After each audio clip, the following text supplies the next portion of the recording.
Sahabat Laksana, kali ini saya lagi di kota Bandung. Saya mau nyari Milea, tapi kayaknya Mileanya lagi main ini. Lebih baik kita jalan-jalan ke garasi bis aja yuk.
Halo sahabat Laksana, saat ini saya berkesempatan untuk duduk bersama Pak Rudi Jagal Holiday.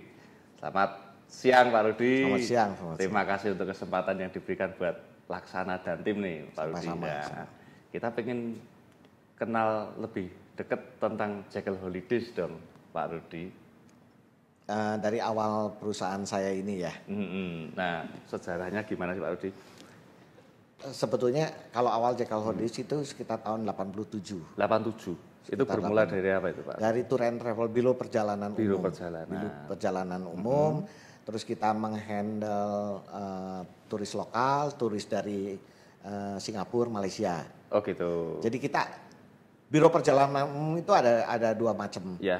Kalau kita ada yang menjual keluar, seperti kayak Anta, Faya atau Wita gitu. Kalau kita lebih senang yang menghandle untuk di Indonesia. Masuk di Indonesianya ya. Lokal kan ke Indonesia, ke Borobudur sampai ke Bali semua. Dan kita juga cari turis dari Singapura, Malaysia dulu untuk Jawa Barat. Itu awalnya. Terus kita pelan-pelan kita ngerambat ke Eropa. Oh gitu. Masuk Eropa, mulai memasarkan ke Eropa. 90-an lah. 90-an kita udah masuk Belanda. Kita masuk Belanda. Waktu itu juga sudah mengoperasikan armada sendiri, Pak? Awalnya 89 kita udah mengoperasikan, tapi mobil-mobil kecil. Dari mulai L300 dan mobil-mobil kecil. Kebanyakan L300. Kita mengoperasikan, kita individual. Terus mulai di situ kita ada permintaan yang cukup banyak. Misalnya 8 orang, 10 orang. Nah, di situ kita bikin medium dulu. Rasanya belum ada karoseri juga belum banyak yang bikin medium tuh. Dulu-dulu ada di Malang lah. Saya nggak sebutin namanya ya. Nggak sebut merek. Nggak sebut merek. Ada yang bikin medium dulu ya. Jadi kita mulai bikin itu untuk handle ini. Nah, terakhir mulai meningkat tuh, ada yang grup pakai bus besar. Jadi kita mulai nyoba bus besar tahun 91 tuh kita mulai coba satu-satu. Awalnya untuk dipakai untuk grup kita sendiri. Terus lama-lama ada yang suka mau nanya, mau sewa bus ini bisa disewakan nggak untuk domestik? Lama-lama kok jadi bagus karena supir kita kan memang supir terdidik, supir terlatih untuk bawa turis ya, datang ada selamat pagi, terus ada apa-apa. Jadi mungkin dulu kan kita nggak ada bus pariwisata, nggak ada ya. Semua kalau kita mau wisata nyawa bus umum loh. Bus Bandung Jakarta kayak Parahyangan atau Keramat Jati dulu kan di Bandung dulu pada nyawa bis gitu, bis trayek. Nah di situ laku. Jadi saya mulai nambah tuh pelan-pelan. Sampai tahun 95 tuh bagus sekali. Jadi kita lama-lama wah enak juga nih nyewa-nyewain ya. Selain ada buat turis asing tuh nyewa-nyewain juga laku. Nah mulai tahun 95 atau saya agak lupa, mulai bermunculan saingan tuh Surya Putra, Jaya Prima. Ya.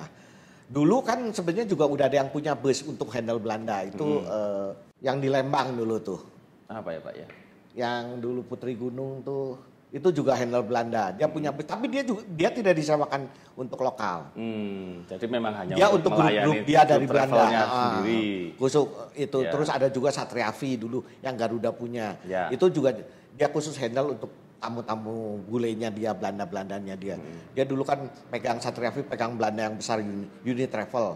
Kalau si yang di ini Vista Turistama ya. Vista dulu pegang agent yang paling besar kan De Boer & Wendel dulu.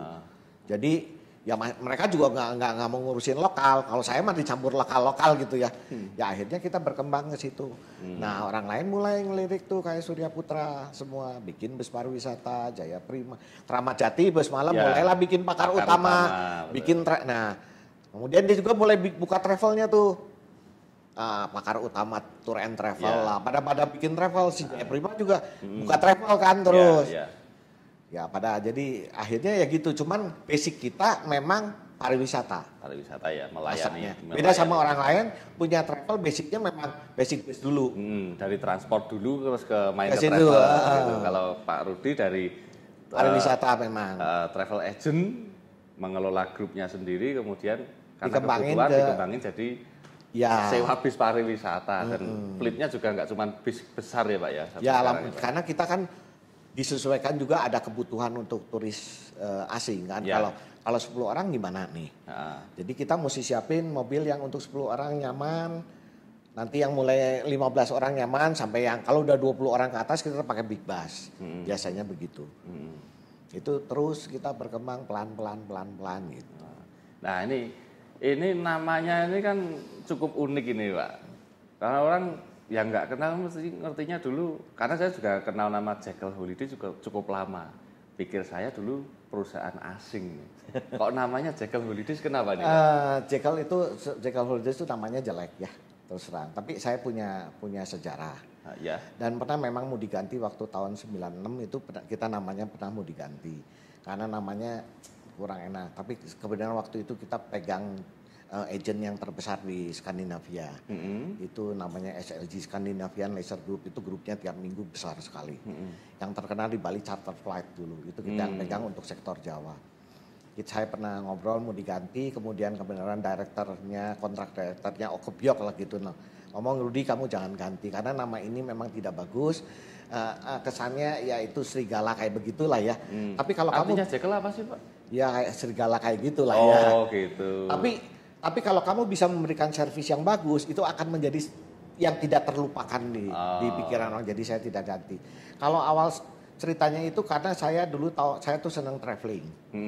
Jadi waktu tahun 76 saya masih sekolah, terus 77, 78 itu saya masih kuliah. Saya dulu itu orang tua saya itu sedikit Holland Spreken. Jadi agak keras lah ke kita. Jadi kita tuh pas-pasan lah buat jajan gitu.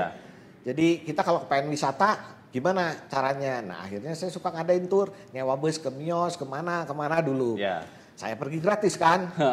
Saya yang bikin program apa-apa. Jadi organisernya. Lama-lama cukup terkenal kalau kita liburan seperti mau lebaran, mau tahun baru atau dulu ada Jakarta Fair. Saya bikin tour. Lama-lama dapat duit tuh lumayan. Gitu, dapat duit jadi buat sampingan. Jadi di mana saya nggak sekolah dulu ya saya pakai di situ saya pakai nama ini yang buat anak-anak muda kan kita cari nama yang antik-antik gitu nggak cari yang jadi kita pakai nama ini Jekyll rasanya buat anak muda wah keren juga nih pakai nama juga. Itu jadi kayak berandalan gitu ya. Jadi kita pakai tuh namanya Jekyll Tour dulu Jekyll Tour namanya.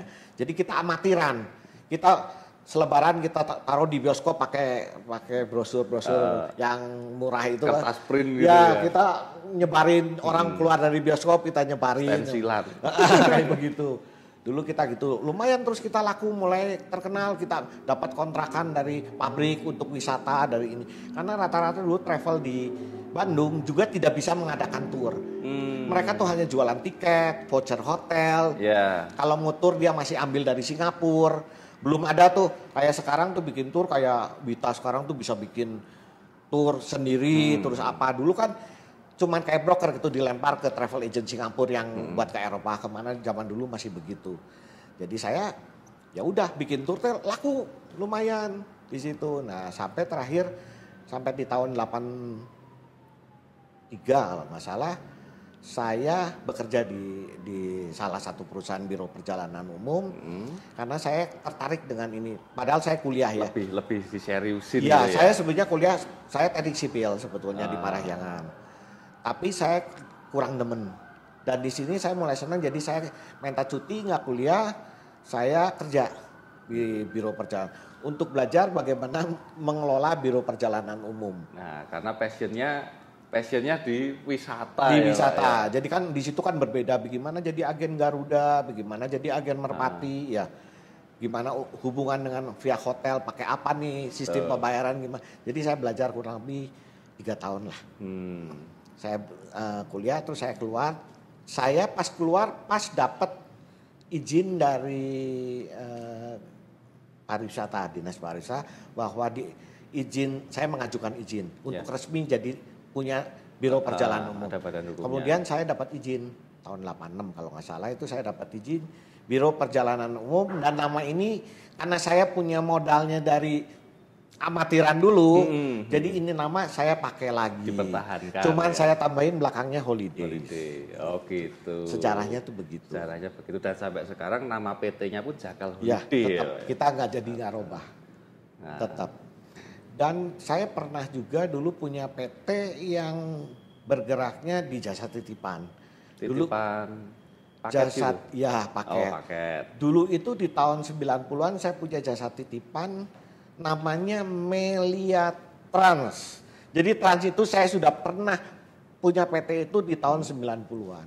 Yang sekarang Trans ini saya juga kaget bisa jadi populer, bukan saya yang promosiin.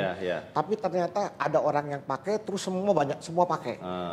Jadi termasuk pelopornya ini nama pakai nama dulu Trans. Memang saya pernah ada cita-cita untuk bikin Trans Java. Nah. Yang dulu saya dapat ide tuh ada bus dulu apa yang namanya, kalau nggak salah LTH? Bukan, yang bus Jawa Bali itu. Jawa Tahun lama sekali. Kalau nggak salah bapaknya Heri Fajar Transport yang dulu pernah pelop. Kalau nggak salah itu. Yang busnya tuh tempat duduknya udah VIP. Dan saya sudah bus itu terus kemudian mungkin dia sudah nggak mau, bus bekasnya saya yang beli. Tempat duduknya udah eksekutif tuh. Tapi udah lupa namanya ya Pak ya? Itu era tahun berapa itu? Mungkin Heri tahu karena itu pelopornya ya? Bapaknya. Saya ingat, tahu kan? Fajar Transport ya. Kalau nggak salah, dulu bapaknya yang pernah itu. Terus saya juga punya, ini bagus juga. Kebenaran saya punya turis Eropa. Jadi saya lagi mikir nanti dia bisa stop di mana, nanti naik lagi misalnya stop di Jogja, stop over. Dia 3 malam, dia lanjut lagi beli tiketnya, dia bisa beli Jakarta sampai Bali, tapi dia bisa stop over di mana aja. Dulu tapi karena saya sibuk, terus kemudian tamu dari Eropa banyak, udah mulai nggak kepikiran terus lupa. Terus udah nggak dilanjutkan lagi. Nah baru terakhir muncul nih travel yang pakai transan tahun 2000 sekian. Pelopornya di Bandung kan sebenarnya travel ini kan yang aduh aku juga udah lupa ya. Yang Cipaganti? Bukan Cipaganti. Pelopornya itu dulu kantornya di Gatot Subroto, bukan Cipaganti. Dia pakai Pregio masih Jalan Puncak dulu. Oh. Aku lupa namanya. Tapi orang Padang dia. Saking banyaknya. Dia orang Padang. Dia justru yang paling pertama pelopornya. Gitu. Dulu. Sekarang masih eksis itu Pak? Enggak, sudah meninggal. Sudah enggak ada. Pak almarhum sudah. Oh, dan udah usahanya enggak lanjut? Enggak lanjut. Nah, baru bermunculan lah Cipaganti dan lain-lain. Nah Pak Rudi, selama sekarang kan lebih dikenalnya oleh masyarakat umum kan pengusaha transport nih kalau sekarang nih. Ya. Nah dalam usaha transportasi ini, sewa bis ini, tantangannya apa sih Pak Rudi? Suka dukanya apa yang terus menjadi tantangan dari masa ke masa? Kan Pak Rudi memulai usaha ini udah di hari akhir 80-an ya berarti. Akhir 80-an, suka dukanya ya sekarang sih lagi kalau boleh dibilang baru bangkit dari duka ya. Bangkit dari duka. Sekarang kan baru bangkit dari duka. Pada waktu awal yang tadi saya cerita itu, pertama waktu saya beli bus dulu awal, saya pertama beli bus bekas, nggak baru ya, direnovasi digini-gini, terus laku beli bus bekas, akhirnya baru beli baru terakhir. Itu kalau sampai tahun 95 itu masa emas. Keemasan ya, lagi seneng-senengnya.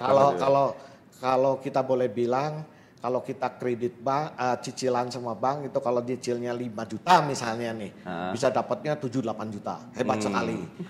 Bisa double malah. Over budget. Di luar prediksi. Kalau sekarang kan kalau nyicilan 50 dapatnya 25 setengahnya kan. Jadi ini udah timpangnya sangat jauh. Dulu dan karena sekarang. dulu mungkin persaingan belum terlalu banyak. Betul, dan mungkin dulu persaingan juga lebih sehat mungkin ya Pak. Ya. Belum, memang persaingan hampir tidak ada dulu. Tidak ada. Zaman dulu. Kalau sekarang mah kita prinsipnya bertahan aja. Kalau bisa jangan terlalu. Kalau kita beli 5 yang utangnya 1-2 aja lah, yang 3 janganlah. Ya. Kan kita kalau udah lama sebetulnya kita kan udah ngumpul-ngumpul. Jadi kalau beli ya jangan kita beli 10, ngutang 10 ya pasti nggak bisa bayar lah. Kalau bisa ada yang bisa bayar ya ajaib lah kata saya ya. Sekarang udah nggak mungkin lah bisa bayar. Jadi kalau pengusaha lama nggak ada masalah. Karena kan dia jual yang bekas, beli yang baru ya nggak ada masalah sebetulnya. Kita tetap bisa bertahan lah, masih bisa bertahan. Nah ini selama 30 tahun ya Pak ya, kurang lebih 30 tahun nih Pak Rudi menjalankan bisnis ini. Udah ngalami berapa kali krisis sih Pak? Ini yang paling parah. Oh ini yang paling parah. Hampir semua tuh saya atas sana. Dulu nggak ada yang dulu ada krisis nggak parah-parah mau dari kerusuhan Mei waktu tahun 98 atau itu nggak terlalu berdampak, nggak ada dampak. Apa waktu devaluasi nggak ada dampak sama kita. Ya tetap aja nyewa bus mah ya segitu juga lah. Ya kan kita harga rupiah harga sewa jadi nggak ngaruh lah. Nggak ngaruh. Kita juga kan kalau pinjam sama cicilan kita beli leasing atau apa kan rupiah. Kita nggak ada karena kita nggak bermain dengan valuta asing gitu. Jadi ya nggak ada terus nggak ada krisis lah. Cuman kerusuhannya takut sebentar ya terus normal lagi. Kalau ini kan udah setahun setengah nih. Iya hampir 2 tahun. Ini setahun setengah dan kita ini ngerasa betul-betul serba susah. Karena supir-supir saya sebagian yang supir bus besar itu ada yang sudah ikut saya dari sebelum saya married. Berapa loh? Udah berapa puluh tahun berarti. Iya, enggak. Jadi waktu saya dulu itu karena saya kenal waktu dulu saya belum punya bus, saya suka nyewa di misalnya Turaga, Mios, Parahyangan dulu saya masih nyewa tuh. Yeah. Saya kan kenal Mas Supir, jadi waktu saya punya, saya gedein dia yang dulu jadi kenek, terus lama-lama jadi supir kan. Jadi saya tahu sebelum saya married. Itu susah. Terus kita kan handle turis Eropa. Supir-supir kita kan berbahasa Belanda. Dulu mungkin kita punya hampir yang bahasa Belandanya sudah bagus itu 15-20 orang ada. Kita nggak bisa keluarin dong. Kalau dia keluar, terus tamu Eropanya pulih, Belandanya datang lagi, gimana? Kan ngajarin orang bahasa Belanda tergantung pakat lagi 5 tahun belum tentu bisa. Jadi kita memang serba bingung. Dan mereka semua gajian. Semua gajian. Masih digaji. Ya. Masih masa-masa berat gini masih. Ya, masih gaji dan ada. Biasa banget sih. Sempat saya bercerita dengan teman-teman bos-bos dari travel Belanda. Ya, kita agak kesulitan juga karena gaji mereka kan lebih besar daripada supir bus. Bagaimana ini? Kita kan kalau mungkin dalam kurun waktunya udah pasti 3 bulan atau 6 bulan, kita punya kekuatan bisa ngukur. Tapi kalau pandemi ini kan saya nggak bisa ngukur setahun, 2 tahun, 5 tahun saya nggak bisa ngukur. Jadi apakah ini akan 5 tahun dan Eropa nggak akan datang selama 5 tahun saya nggak kuat terus. Recovery-nya kita nggak ngerti ini ya Pak ya. Nah itu untungnya kita ada teman-teman di Belanda ini sangat baik. Mereka sampai ngomong oke lah dari you punya driver yang udah speak Dutch, ya kita cover 50%. Gajinya kita kasih 50%. Gitu. Jadi ada beberapa agent yang besar dia yang kasih salary-nya. Disubsidi. Ya. Selama 1 tahun kemarin itu. Tentunya karena juga reputasinya Jekyll bekerja sama dengan sana memuaskan pastinya. Dan dia juga merasa kalau saya sampai ada apa-apa, dia juga bingung sekarang. Oh iya. Market dia kan memang di sini. Indonesia, individual tailor made tanpa guide. Drivernya sudah bisa berkomunikasi. Kalau ini sampai hilang, nanti dia pulih, dia juga bingung kan. Jadi kita sama-sama kita cari win-win lah. Iya. Gitu. Jadi sahabat Laksana kalau pengen wisata, pengen ngerasain rasanya ngobrol pakai bahasa Belanda, nanti bisa sewa ke Jekyll Holiday dan ngobrol sama sopirnya. Belajar dikit-dikit, rasanya kayak disupirin sopir Belanda. Ya, mereka itu memang pintar ya, mereka tuh belajar di lapangan lah ya, belajar di lapangan. Saya sendiri kadang-kadang dia punya kemampuan itu meningkat atau apa kan saya juga nggak gitu monitor ya. Biasanya saya juga nggak bisa terlalu menilai. Karena saya walaupun orang tua saya ngomong Belanda tapi saya kan nggak bisa lah. Dengar dikit mungkin saya ngerti. Tapi suruh ngomong saya nggak fasih. Ya. Jadi saya nggak bisa nilai. Sekali waktu saya ada bos Belanda datang, dia ngomong saya kepengen tanya keluhan dari tamu-tamu saya. Paling tepat itu saya ngomong dengan driver kamu. Saya panggil di sini ada 5-6 orang lagi tuh panggil, terus mereka saling bertukar. Saya sendiri kaget. Mereka ngomongnya fasih. Malah ada beberapa orang yang sampai orang Belanda ini bilang sama saya, yang itu aksennya tuh udah seperti orang Belanda. Saking terbiasanya. Saking terbiasa. Dan ada bakat itu kadang-kadang orang kalau berbakat itu cepat. Ya aksennya itu sampai bisa begitu. Udah bagus. Saya sendiri sampai kagum. Jadi kita selama pandemi ini kita agak bingung juga bagaimana ini saya orang-orang. Dan kita pasti sedikit beruntung. Karena saya punya divisi shuttle yang Bandung-Jakarta. Jadi driver-driver ini beserta mobilnya yang high ace kita bisa perkerjakan ke divisi yang lain. Oh gitu. Ya untuk dapat tetap bisa makan kan mereka bisa bawa Bandung-Jakarta, Jakarta-Bandung gitulah ya shuttle. Jadi semua krunya di sini benar-benar well trained, ya Pak ya. Jadi bisa dioper-oper ke sana kemari melayani penumpang sesuai dengan standarnya dari Jekyll Holiday. Ya. Iya. Boleh dong diceritain pengalaman menggunakan produk Laksana. Jadi Pak Rudi ini mulai menggunakan produk Laksana, seingat Pak Rudi sejak kapan nih? Aduh, tahun teh aku agak lupa. SR1 keluar pertama. SR1 keluar. SR1 pertama. Sudah yang SR One Sky ya, berarti ya. Yang lampunya masih gede itu ya. Yang legacy itu ya. Ya itu aku pertama bikin. Nah, pengalamannya nih Pak, pengalamannya dari tahun ke tahun sampai sekarang kan Pak Rudi mempercayakan lagi juga ke Laksana untuk yang terbaru kemarin ada Turista, ada SR2 HD Prime. SR1 lagi itu lumayan, tapi masih banyak kekurangan. Kekurangannya menurut Pak Rudi waktu itu apa, Pak Rudi? Ada beberapa komponennya yang seharusnya lebih baik lah. Ya, bisa ditingkatannya hal-hal yang sepele lah seperti tutup laci lah apa kelihatannya sepele, tapi kalau saya kan dari yang usaha dari nol, jadi saya tahu dari mulai laci, dari mulai engselnya juga saya lihat ya. Ya kurang berkualitas lah gitu ya. Jadi tapi yang SR2 ini sudah jauh lebih sempurna. Jauh ya Pak ya. Jauh sekali. SR2 ini. Intinya puas ya Pak ya. Oke, nggak ada masalah, udah nggak ada masalah. Kalaupun ada komplain ya kita dikasih tahu nih Pak. Saya sendiri cuma lihat dari luar, tapi biasanya kan yang suka kasih komentar lagi kan supir. Krunya karena yang tiap hari bawa. Dia bawa stabil atau enggak kan supir yang kasih tahu udah bagus, sangat stabil sekarang. Terus komen-komen kru yang sekarang bawa gitu? Nggak ada masalah, udah bagus. Oke, Pak. Dia udah berani di jalan tol yang hujan di kecepatan tinggi. Udah nggak ada masalah. Udah peningkatannya sangat pesat lah peningkatannya. Oke.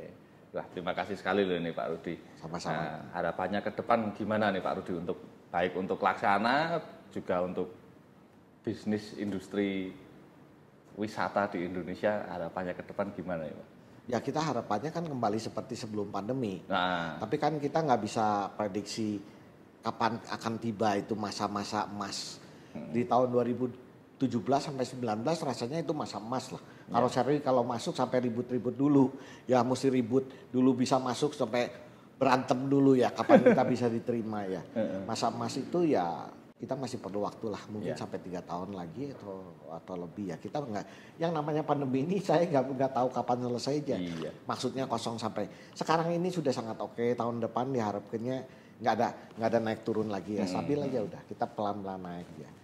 Tapi kan tahun depan untuk kayak seperti saya pribadi ya, perusahaan saya belum terlalu berani untuk walaupun sekarang bagus, mulai misalnya kata sekarang mulai permintaan mulai sangat meningkat dan kita mulai kekurangan. Naik lagi demand-nya.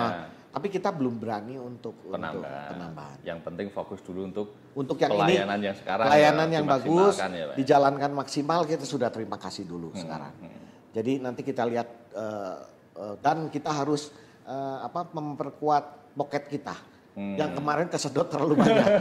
Poket kita kan mesti diisi untuk cadangan. Kalau ada apa-apa kan kita masih belum tahu. Yeah. Jadi kita kan karyawan begini banyak untuk nutup itu lagi nanti kalau ada masalah lagi. Jadi kita masih belum ada keberanian untuk ke situ. Ya, yang penting tetap semangat dan yakin semangat, ya Pak ya. Semangat ada, kita jaga baik-baik. Betul. Kita jaga baik-baik. Ya, itu adalah kuncinya. Ya, kita tetap semangat untuk bersama-sama menurunkan euforia kemarin gara-gara pandemi ya Pak ya. Jadi semua harus tetap sehat, tetap semangat biar semua bisa kembali normal dan kita bisa menikmati hidup yang normal, bisa wisata ke sana kemari, naik bis tanpa rasa was-was. Gitu ya Pak Rudi ya? Ya, betul. Terima kasih sekali Pak Rudi untuk waktunya, untuk obrolan kita yang sangat mengalir luar biasa. Terima kasih sama-sama. Inspiratif sekali dari Pak Rudi. Ya. Terima kasih Pak Rudi untuk waktunya. Terima kasih. Ya. Sampai ketemu. Oke, sahabat Laksana, nantikan lagi episode Laksana jalan-jalan berikutnya. Laksanakan.